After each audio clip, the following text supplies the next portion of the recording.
দাবি বাস্তবায়ন না হওয়া পর্যন্ত যেহেতু আমরা রাজপথ থেকে যাচ্ছি না, তো সরকার একটা না একটা সিদ্ধান্ত তাদের আমাদের জানাতেই হবে। কলেজে তাদের ইন্টারমিডিয়েট আছে, ইডেন মহিলা কলেজে ইন্টারমিডিয়েট চালু করার সম্ভাবনা আমরা দেখছি, বা আমরা এরকমও শুনেছি যে মহিলা কলেজে ইন্টারমিডিয়েট চালু করা হতে পারে।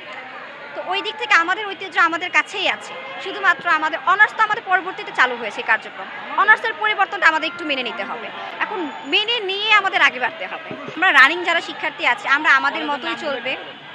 আমাদের রানিং যে শিক্ষার্থী আছে আমরা আমাদের মতোই আমাদের কার্যক্রম চালিয়ে যাব। আর যারা পরবর্তীতে ভর্তি হচ্ছে ঢাকা কেন্দ্রীয় বিশ্ববিদ্যালয়ের অধীনে তারা তো এটা জেনেই ভর্তি হবে যেখানে ছেলে মেয়ে একসাথে পড়াশোনা করবে, এটা স্কুলিং হবে, ফেডারেল হবে, যেই সিস্টেমে মডেল হোক, সেটা যে পরবর্তী ভর্তি হবে বা যারা আসবে তারা এই সবগুলো তথ্য নিয়ে কিন্তু আসতেছে।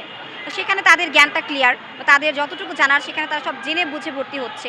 কলেজের হলগুলোর ওখানেও মেয়েদেরকে অবস্থান বা বলেন বা যেখানে মেয়েদের যাওয়া নিষেধ ছেলেদের হল, সেখানেও নারীদের জন্য রেস্ট্রিক্টেড থাকবে। মেয়েদের যে হলগুলো সেখানেও পুরুষদের জন্য রেস্ট্রিক্টেড থাকবে।